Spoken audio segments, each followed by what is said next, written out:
Hi, everyone. My name's Unicorn. I'm a Girl Scout senior. My name's Aquarius. I'm a Girl Scout senior as well. My name's Sunshine. I'm a Girl Scout ambassador. My name is Warrior. I am also a Girl Scout ambassador. And my name is Alfredo, and I'm a Girl Scout ambassador as well.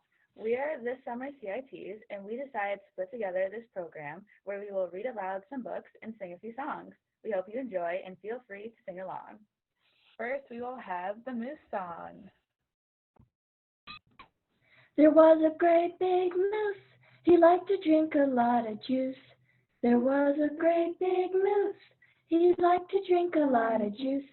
Singing oh way-oh, way-oh, way-oh, way-oh, way-oh, way-oh, way-oh, way-oh, way-oh, way-oh, way-oh. The moose's name was Fred. He liked to drink his juice in bed. The moose's name was Fred. He liked to drink his juice in bed. Singing oh way-oh, way-oh, way-oh, way-oh, way-oh, way-oh, way-oh, way-oh, way-oh, way-oh, way-oh. He drank his juice with care, but still he spilled some in his hair. He drank his juice with care, but then he spilled some in his hair. Singing oh way-oh, way-oh, way-oh, way-oh, way-oh, way-oh, way-oh, way-oh, way-oh, way-oh, way-oh. Now he's a sticky moose, all covered in juice, a moose on the loose, singing oh well, well, well, well, well, well, well, well, well, well, well. Yay, thank you, Unicorn and Aquarius. All right, now we will have Warrior reading Pinkalicious. Pinkalicious.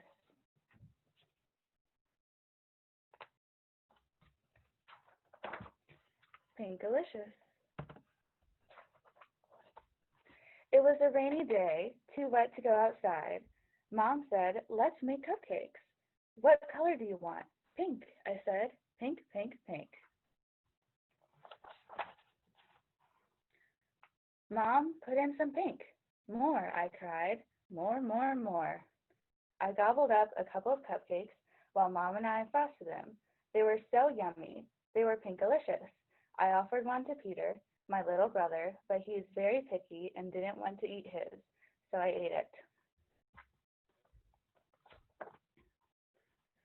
"Please, Mom, can I have just one more?" I begged when I woke up from my nap.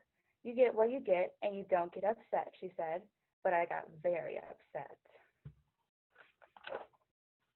After dinner, I ate more cupcakes. Then I refused to go to bed. "Just one more pink cupcake and I'll go to sleep," I promised. Dad waved a tired finger at me. "You have had enough." The next morning, when I woke up, I was pink. My face was pink, my hands were pink, and my belly was the color of the sunset. Dad thought I had played with markers, so he gave me a bath. The pink did not come off. My hair was the color of raspberry sorbet. I cried because I was so beautiful. I even had pink tears.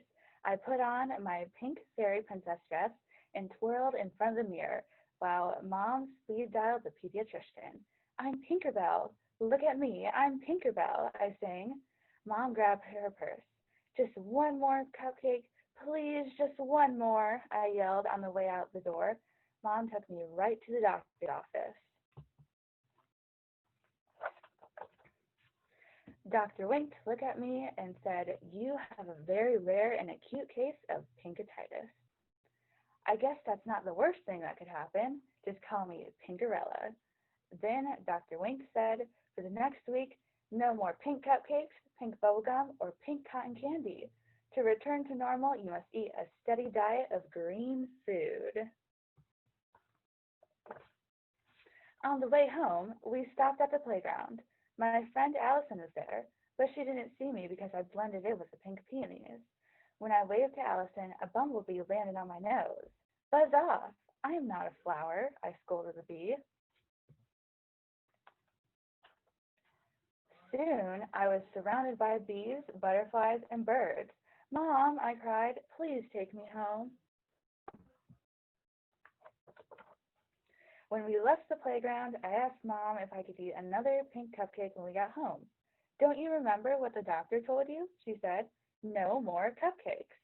Peter tugged at my pink tails. I wish I were pink like you, he said. He was green with envy. That night, I pretended to eat my dinner of mushy dark green vegetables. After everyone went to sleep, I sneaked into the kitchen, climbed onto a chair, and reached on my tippy toes to the top of the refrigerator where Mom had hidden the cupcakes. I took just one more pink cupcake and ate it. Then I licked the pink cupcake wrapper clean. When I woke up the next morning, I felt different. I ran to the mirror and peered at my reflection. I was a deeper pink than I had ever seen. In fact, I was no longer pink. I was red. Oh no, not red, I screamed. I didn't want to be red. I should not have eaten that pink cupcake last night. I wanted to be myself again. I knew what I had to do.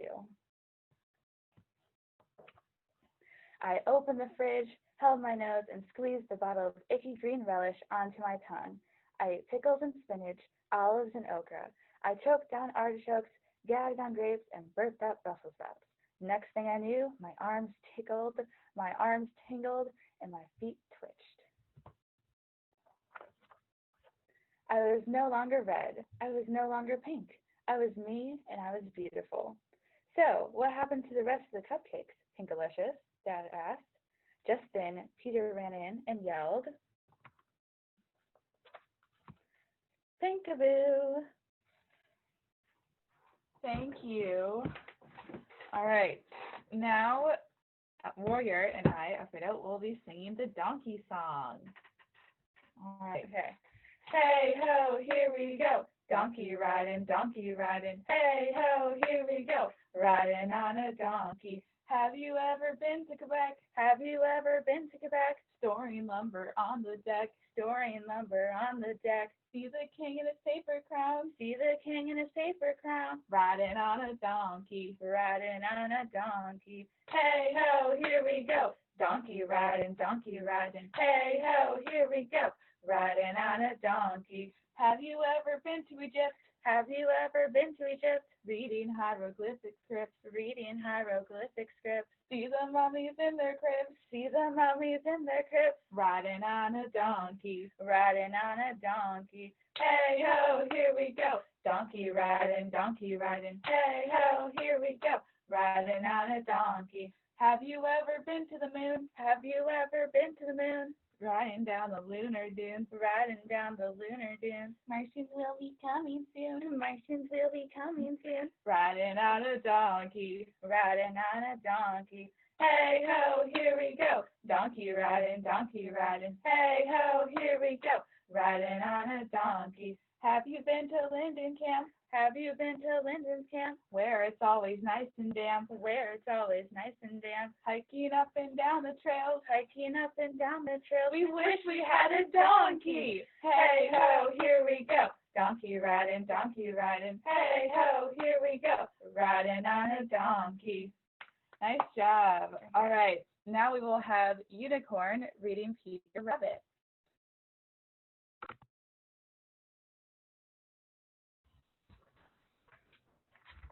So, The Tale of Peter Rabbit by Beatrix Potter.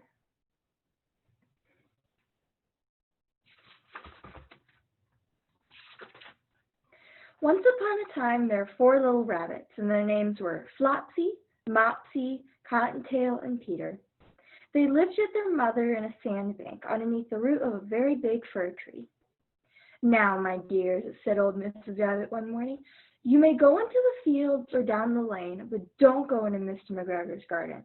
Your father had an accident there. He was put in a pie by Mrs. McGregor.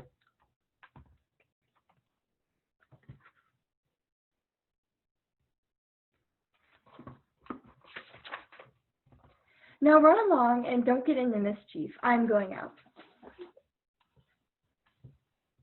Then old Mrs. Rabbit took a basket and her umbrella and went through the wood to the baker's.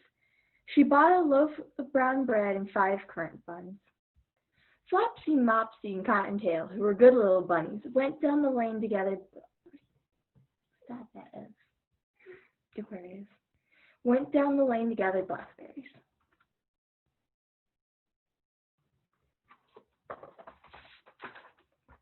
But Peter, who was very naughty, ran straight away to Mr. McGregor's garden and squeezed under the gate. First he ate some lettuces and some French beans, and then he ate some radishes.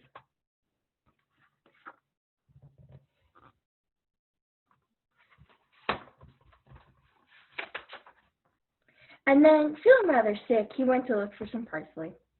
But round the end of a cucumber frame, whom did he meet but Mr. McGregor? Mr. McGregor was on his hands and knees planting out young cabbages, but he jumped up and ran after Peter, waving a rake and calling out, "Stop, thief!"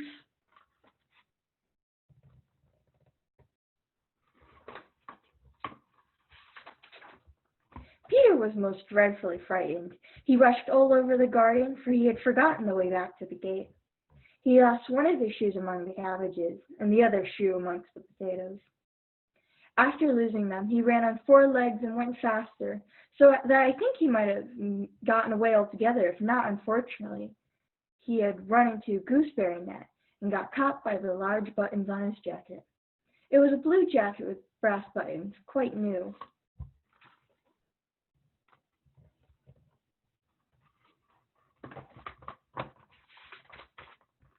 Peter gave himself up for lost and shed big tears, but his sobs were overheard by some friendly sparrows, who flew to him in great excitement and implored him to exert himself.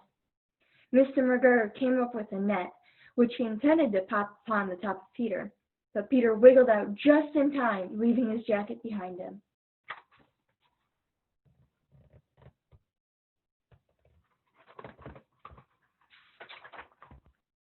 He rushed into the tool shed and jumped into a can. It would have been a beautiful thing to hide in if it had not so much water in it. Mr. McGregor was quite sure that Peter was somewhere in the tool shed, perhaps hidden underneath a flower pot. He began to turn them over carefully, looking under each. Then Peter sneezed. Ka-choo! Mr. McGregor was after him in no time.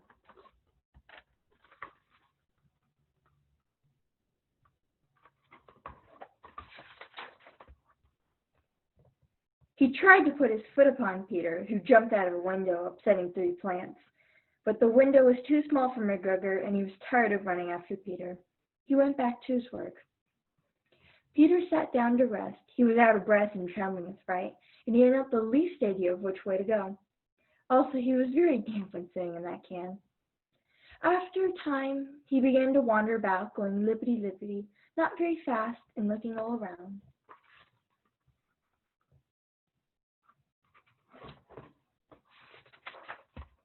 He found a door in the wall, but it was locked, and there was no room for a fat little rabbit to squeeze underneath. An old mouse was running in and out over the doorstep, carrying peas and beans to her family in the wood. Peter asked her the way to the gate, but she had such a large beaner mouth that she could not answer. She only shook her head at him. Peter began to cry.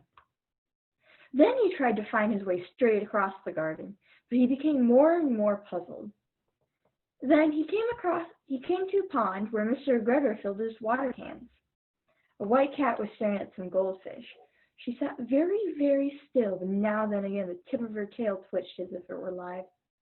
Peter thought it best to go away without speaking to her. He had heard about cats from his cousin, little Benjamin Bunny.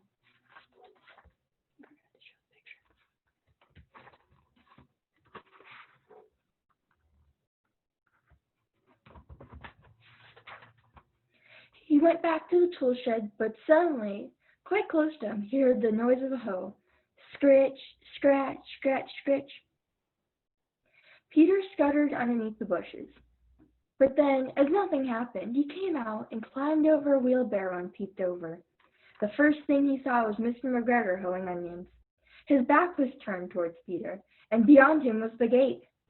Peter got down very quietly off the wheelbarrow and started running as fast as he could along a straight walk behind some black currant bushes.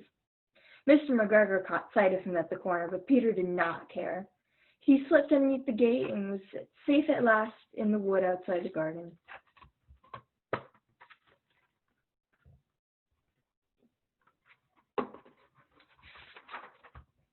Mr. McGregor hung up the little jacket and the shoes for a scarecrow to frighten the blackbirds.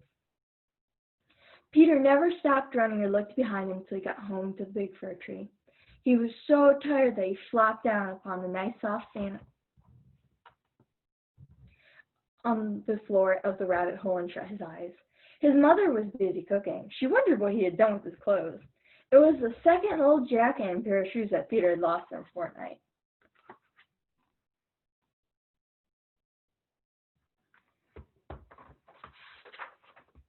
I am sorry to say that Peter was not very well during the evening. His mother put him to bed and made him chamomile tea, and she gave a dose of it to Peter. 1 tablespoon would be taken at bedtime. But Flopsy, Mopsy, and Cottontail had bread and milk and blackberries for supper. The end.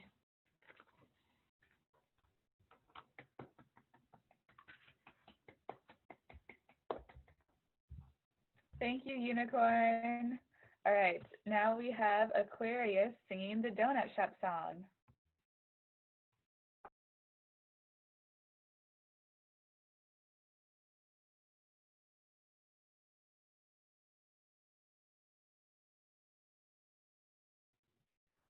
Aquarius, now it's time for the Donut Shop song.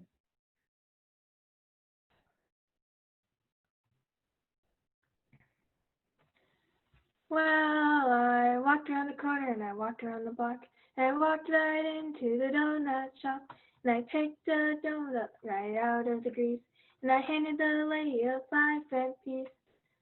Well, she looked at the nickel and then she looked at me and she said, "This nickel ain't no good for me. There's a hole in the middle and goes right through." I said, "There's a hole in my donut too. Thanks for the donut. Goodbye." Well, she chased me around the corner and she chased me around the block and she chased me back to the donut shop and she put my donut back into the grease and she handed me back my 5-cent piece. Thanks for the workout. Goodbye.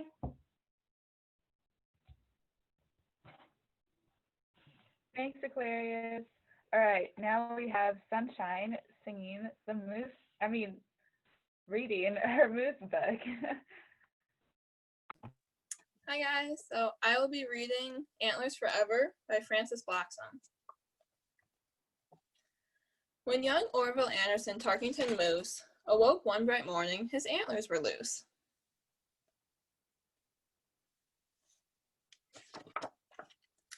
"Oh dear," cried poor Orville, "a terrible thing. I've worked on these antlers since early last spring. Now winter is coming, and what shall I do? Without my fine antlers, oh boo-hoo-hoo-hoo! I've polished them daily and kept them quite strong. Now what in the world do you think has gone wrong?"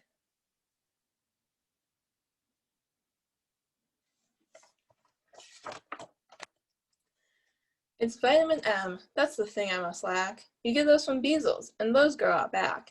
I really hate beezles, they're stringy and tough, but losing your antlers, that's serious stuff."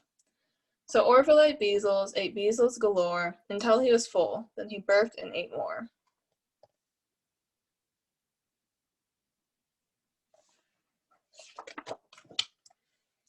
"I'm so full of beezles, I'll sit down right here." He sat, and then one antler slid over his ear. "How dreadful," groaned Orville, "this really is foul. I need good advice, so I'll go talk to Owl."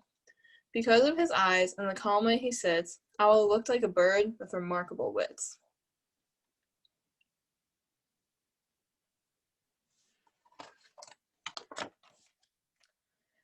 He walked with great care down the path to Owl's tree. He knocked and he waved, and then called out, "It's me! I have a big problem. My antlers go flop. If they aren't fixed soon, I'm afraid they will drop." Owl blinked his large eyes, and he curled his strong toes. Just what he was thinking of, nobody knows.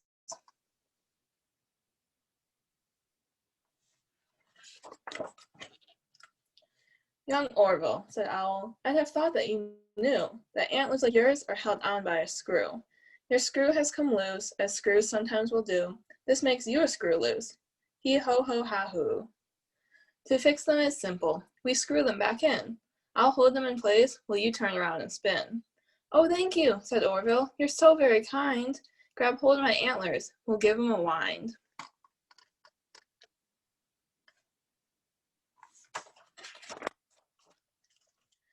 With Owl holding on, Orville started to spin.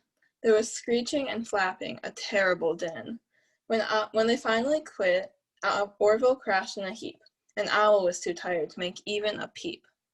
They waited a minute until all the dust had cleared, then Orville saw it was just as he'd feared.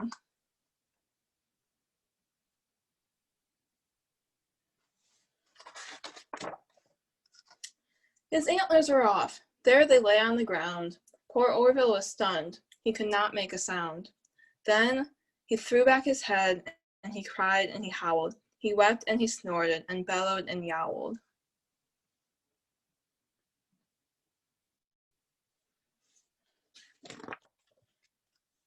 A big voice then called out, "Come, come, my sad fellow. I was miles away, but I heard every bellow. Explain your loud cries. They're upsetting us all." When Orville looked up, he saw this moose was tall. A moose, large and broad, with a beautiful beard. "Oh, sir," said young Orville, "it's just as I feared.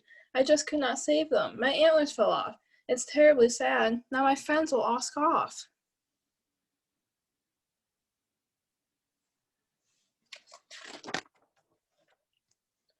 Said Big Moose, "What nonsense. It's clear you don't know that moose shed their antlers so new ones can grow. You must wait till spring, when new antlers will sprout, and they'll be much bigger, of that I have no doubt.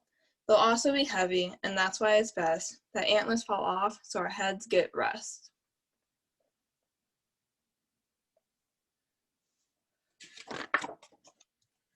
It's antlers forever, a new pair each spring. Isn't being a moose just a marvelous thing? Goodbye, Orville Anderson Tarkington Moose. I'll soon look like you, 'cause my antlers are loose.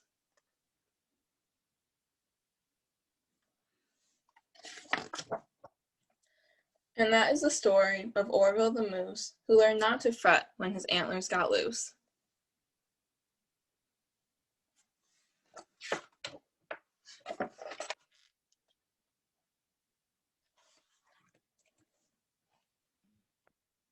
Thank you, Sunshine.